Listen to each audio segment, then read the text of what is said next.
Okay. Can you hear me now? Can you hear me? Okay, very good. Yeah, okay. Microphone and web camera on, and we can start.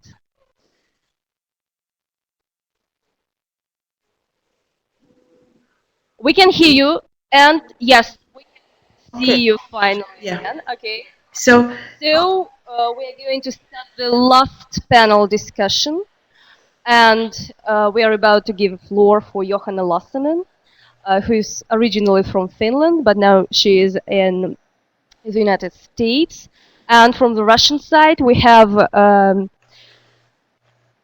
different people from different backgrounds, and here you can see Professor Vera Khatinets. oh, hello. So you might remember her, Yeah, I guess. sure. So specialist in cultural education and ethnic psychology. And then we have people from different departments of the university, and we have a guest from the USA as well. This is Adam. He's from the University of Tennessee, I guess. Great. Okay. So we are ready to listen to your presentation. So Yeah. on. Yeah. Okay. Well, thank you. Thank you very much for this. Okay, let's start. Okay. Okay. Thank you very much for this opportunity. Can you hear me? Can you hear me? Yes, we can hear you. So Very good. Edward is asking whether you had a chance to look through the presentation that have been sent to you, I guess. Yes, I have listened or I have read 6 of them. I got 6, and is that okay? I should have got. I should have received 6 of them. It's right. Okay. So No, there were 10, but it's okay. 6 is enough. okay, yeah. So how I understood this task that you want that I will comment those presentations. And especially I'm commenting, Sure. yeah, I'm commenting them from the perspectives that how Russian researchers' approach is very special, based on the literature review what I have studied and learned in the Nordic countries and in the Western world. And then I will first start about the concepts, polycultural education, multicultural education, and intercultural education. Some of the Russian researchers whom I was reading, especially Dr. Huchlaev, said that polycultural and multicultural are almost the same. But I have the concern. I oppose that statement because I see, knowing Edward and working with him, he came to Finland funded by Academy of Finland, and I had the unique opportunity to work with him and learn a little bit more about the Russian way of thinking of multicultural education.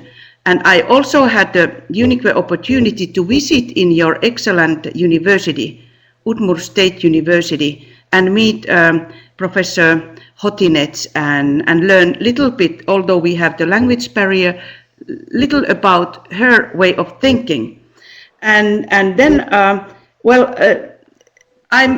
I elaborate a little bit about the differences between these 3 concepts.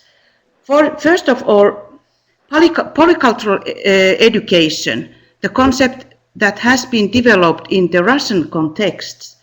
The approach of this concept is very holistic and integrative. And how I see that it is, its starting point is to educate persons, young and adult education, in practice, to apply multiple knowledge on history, geography, languages that the Russian education system gives to those persons. And then and especially the instruments and theorists who can help those Vygotsky, Leontiev, and then now new researchers who are in the Udmurt State University. And then Dr. Hakimov was talking about training persons for polycultural competence by developing specific didactics and methodology. And then all the other 6 speakers and professors whose papers I read or listened to them in the internet were emphasizing also the methodological aspect. Well, and then really the multicultural education, how it was developed in especially in the Western countries, who suddenly got masses of immigrants to their countries, Australia, UK, and United States. The start point for focusing multicultural education, in my opinion, was very instrumental.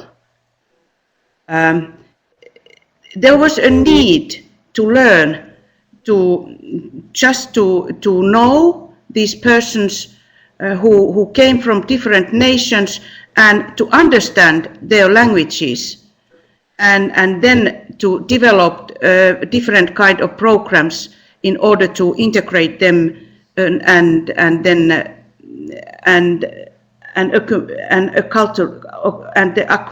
use the acculturation methods to integrate to the societies.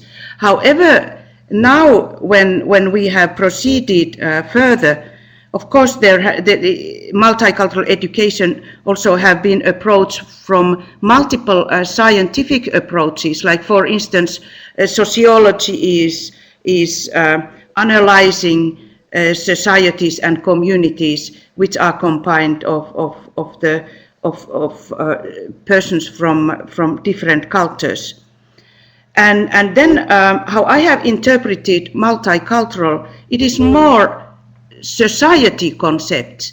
It is analyzing diverse societies and communities, whereas the Russian polycultural concepts emphasizes learning, and especially personal learning. However, some of your researchers, for instance, Ludmila Suprunova, emphasized also polyculturalism in multinational Russia. And she also, Ludmila Suprunova, gave a very interesting short history how polycultural education has developed in Russia. Okay, then the third concept, intercultural education. The emphasis of intercultural education is more in interaction between two subjects. If you are talking about we need 2 persons, 2 subjects. And in intercultural education, it's more personal learning to encounter and respect diverse populations, respect and recognize their uniqueness. However, this intercultural education concept and phenomena, intercultural education is quite a new research area. Actually, the systematized way in Western world, systematized research and then also the literature, mostly it starts from the beginning of 1990s. And now I'm talking especially in Nordic countries and UK. And then now the intercultural education seems to be closer to the polycultural education concept, what you are using in Russia, especially based on these papers what I read. Of course, my perspective is quite narrow. It's based on what I could YouTubes I got and what papers I got. But this analysis is based on the material I had. And then what connects intercultural education concept and polycultural concept is this learning, teaching, and education psychological approach. Okay, now it seems I have used more than half of my time, so I looked at it 15 minutes for me or less. So now after giving some perspective to this concept, I just give some comments of each of five other theorists whose paper I read. Vera Hotinet's bilingual polycultural education while teaching bilingual populations is unique in several aspects. She emphasizes language as an essential part of integration into a person's communities, and then also language as a part of dynamic identity development. Of course, bilingualism has been studied extensively in Nordic countries and also in English-speaking countries. For instance, American literature, body of literature is extensive in bilingual education. But how I see compared to some Western literature, Professor Hotinets is emphasizing especially 2 of 3 approaches in polycultural education while he's talking about language teaching, and especially this behavioral and intercommunication patterns is something what I would like to read more and hear more. This sounds be very unique, where it talks about not behavioral and communication patterns, and not only separated but integrated. And then especially I'm talking about concerning these approaches, the dialogue approach and social psychological approach. Russian has greatly contributed to the world globally with Vygotsky's and Leontiev's theories that have been also applied in language learning. For instance, in the University of Jyväskylä, in the Department of Applied Linguistics, they have used a lot of Vygotsky's and Leontiev's theories in communication and in language learning. But now what interests international community, that and then we have to win and go over the language barrier. That what kind of theories, how these Leontiev's and Vygotsky's theories and some other classical Russian theories and new theories in education psychology have been developed in Russia. So I know that, for instance, researchers in the Udmurt State University, where I have visited, but also in other universities which are involved in your project, I know that they have done a very valuable research in language learning and teaching integrated to polycultural education. But then we have the language barrier. We don't really know your newest approaches enough. So that is a kind of maybe a challenge for your project in the future. Then I picked from Dr. Daniluk's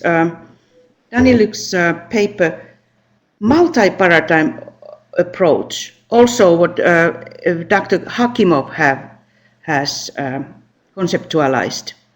And this multi-paradigm approach, it's not only valid in different educational levels, but it gives also a challenge in the university teaching, especially in the European context where I have worked most of my life.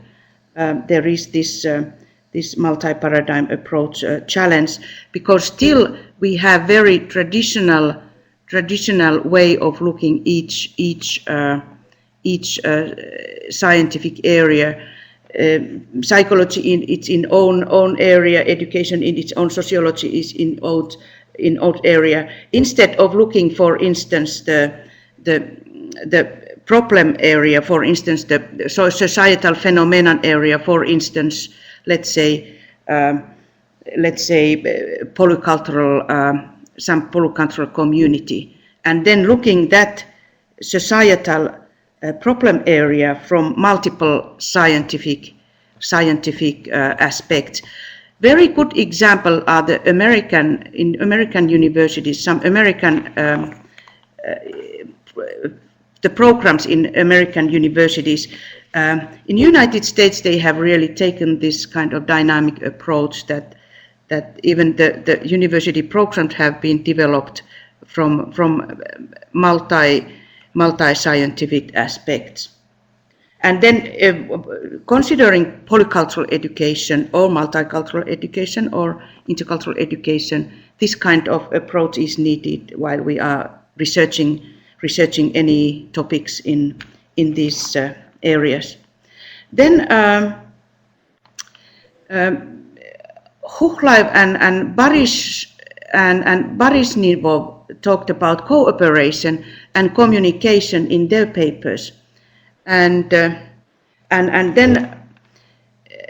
especially Baryshnikov talked about polycultural personality, and when we talk about polycultural personality, he was mentioning very integrative approach, because when we are talking about, when we are reading, for instance, about intercultural competence in the body of literature, we find that there are so many lists which are not integrated to each other. Okay, it seems I have extended my time, but I quickly go now. So this polycultural personality, how it was talked in Russian researchers' papers, it seems that it's more integrated, and then those even those traits what were mentioned, that they are looked how they relate to each other, and then these two Huchleib and Baryshnikov are also emphasizing cooperation and communication in everyday life. So it goes back again to that understanding, how I understand your polycultural education, that then how you apply this multiple, very broad education, what you have got in different subject matters, especially in behaving and communicating in diverse communities. And then Lydia Eneva talked about culture creative education institutions, or she used culture creating schools. That's very good, interesting concept. And then she emphasized integrated subject matters in the schools to promote polycultural education, and teaching and learning processes. Also Hakimov, Hotinet, many of theorists were emphasized the process, learning process. And then Eneva also mentioned socialization to multicultural environments like education and work. That is very important, that in education institutions we don't forget that then we are educating these young persons to work and then to function in the societies. And then Ludmila Suprunova was talking about was talking and contrasting tradition and innovation in polycultural education.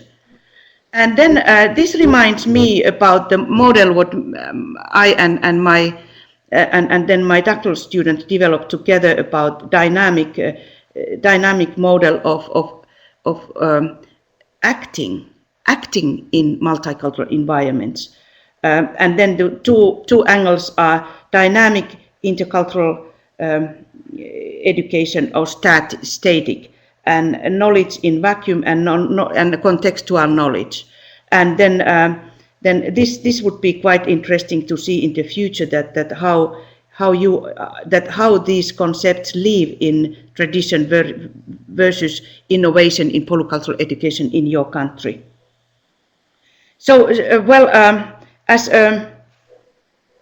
then Subrunova also refers to the philosophical starting point, the inquiry tradition, humanist approach, humanist pedagogy, to which the conception of human being and the conception on students are based while teaching polycultural education. Humanistic conception of human being, it emphasizes the positive, very positive aspect of the human being. And just in conclusion, no matter if we are talking about polycultural education, multicultural education, intercultural education, how I see it is that they are culture-based. We have to understand them from each societal context, and especially we have to realize that education as such is very national.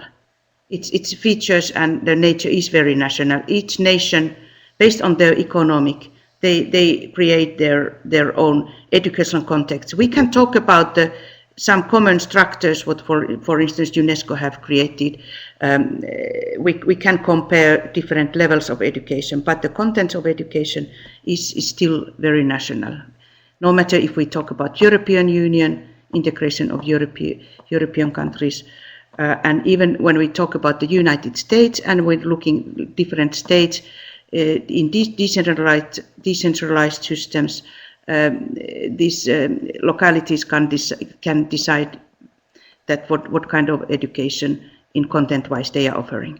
Thank you for your attention, and I hope we have some time for questions too. Thank you, Johanna.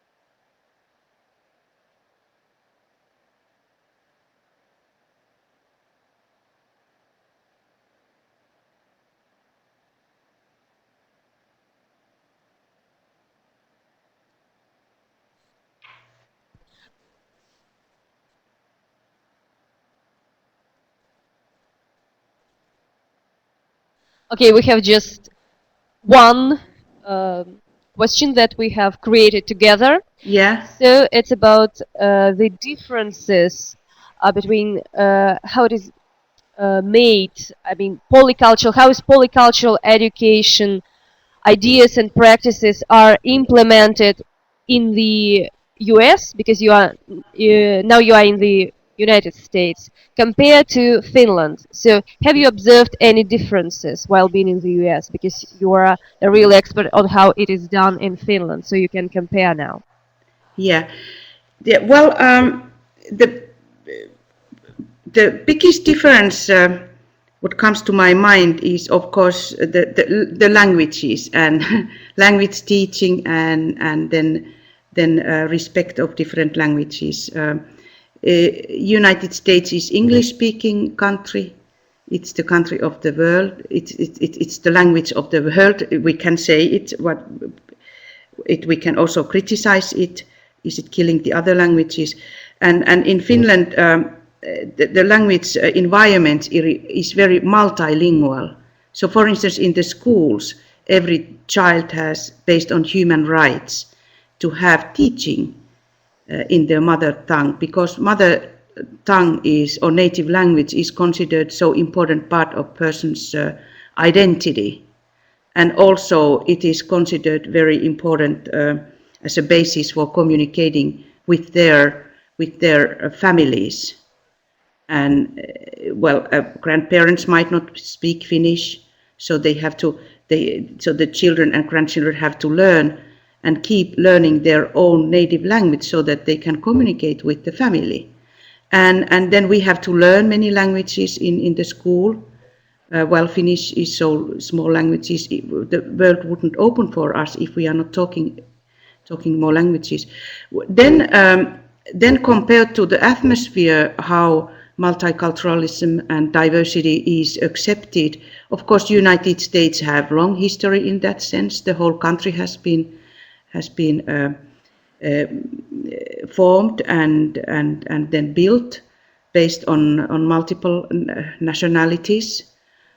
So there is much more tolerance for broken English, for those people who are speaking broken English, and then the atmosphere is very multicultural. All their equity laws have been developed to support equity in diverse communities and different people's equity, and then really many programs are created, and then the government and states are investing to those programs to promote tomorrow equal diversity. Still in the country there are many problems, of course, there is, but if you are interested more about that, for instance, critical race theory is good to read, of course. Again, we go to some area that this country has particular history behind it. So this country has been immigration country from the 18th century, whereas Finland became immigration country just at the end of 1980s. Before that, Finland was emigration country. That means that more people left the country than more people left the country than the people gained, than the country gained the people. So now we have in Finland, really we can say that it's more immigration country because we get more immigrants than the Finns leave the country.